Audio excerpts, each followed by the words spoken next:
David, congratulations on the film. Thank you. I have to say, I apologize up front that I did laugh at a moment in the film, which I'm sure wasn't your intention in the slightest. But when Anthony Michael Hall's character brought out a bat, I couldn't help but go back to Eastbound and Down and the Funny or Die bat fight sequence. I couldn't help it. I couldn't help myself. I don't know if that was. I know that's you're inadvertently involved in It's all part of the same universe. The Eastbound Halloween, Yeah, forget the MCU. It's all about the Eastbound and Down. Exactly. One of these days, I'll be. Yeah, we'll be aging like Stan Lee before we get appreciated for our younger days.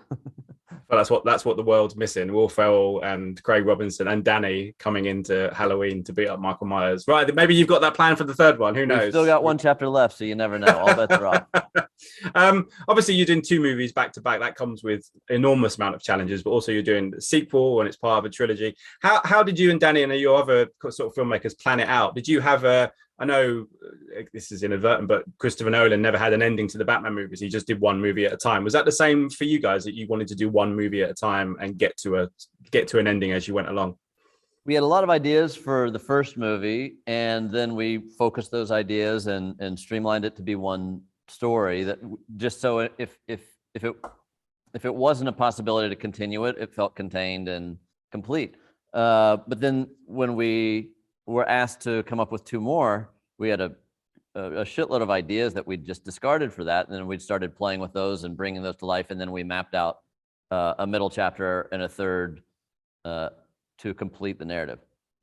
Was this always something that you always wanted to do? I'm curious as to how, because obviously you made one of my favorite films, which is Prince Avalanche, which not many people have seen over the years. But I just wondered how it came into your life, the Halloween, whether it had been there all this time that maybe someday you were going to do it, or whether that came sort of later as you were moving along in your career. I would have said that Halloween is one of my favorite horror movies of all time, and it's one of those movies that really affected me as a young filmgoer. So over the years, I've tried to develop and get horror movies off the ground. And in fact, I'd spoken to Jason Blum, our producer, at several points saying, well, what about this? Or what about that? Or how do I get in the game a little bit? And so maybe those seeds planted the idea for him when Halloween became available as a property that he was developing with Malik Akkad to reach out to me. And then it was a very instant excitement, enthusiasm. I remember the second I talked to Jason, I hung up the phone, called Danny and say, I just had this unbelievable conversation. And Danny says, you're not going there without me. so it was that kind of a fun momentum, and it's carrying on to this day. So then we have these ideas, we make this movie. Then we last night I spoke with Danny. I'm watching this film be received, and I'm learning from that, which I always will. And I called Danny with some ideas for Halloween Ends. I send him the script. He's playing with it for the next 3 days while I'm doing this part of the job, and then on Monday we'll compare notes and hopefully polish off a draft for the final chapter of this trilogy.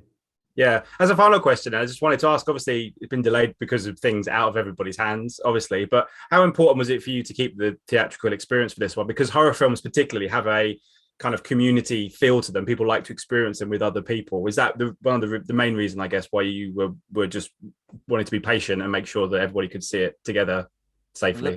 The main reason is just because I like going to the movies, and I love going to the movies. I love the theatrical experience. I love seeing the movie big and loud, and I feel every time someone goes home, they're checking their phone or got a baby crying or take the dog out to pee or whatever the thing is that's the mild distractions in our normal lives that are inevitably there. I just love selfishly as a filmmaker, I love the idea of everybody locked in a room for a collective experience, particularly for horror and comedy. They just play in a different way. That being said, I try to be open to the world around me, and technology is changing, and media as it's being consumed is changing, and people's appetites and interest for receiving stories is changing. So I don't want to say I'm a film purist and only do things this way, and then I'll because I could write myself out of a job in that way. So I want as many people ultimately to see the movie as possible, and so we're just trying to be open and also adamant, and figure out what the balance of those two ideologies is. Absolutely. Well, listen, thanks so much for your time. Absolute pleasure, and good luck with this one, and hopefully the next one in a couple of years. All right. Thanks a lot. Thanks. Good talking to you. Ladies and gentlemen, you're watching Hey You Guys! Hey You Guys, huh? Hey, you guys. Is that from the Goonies? It is indeed, yeah. Nice. Hey, you guys!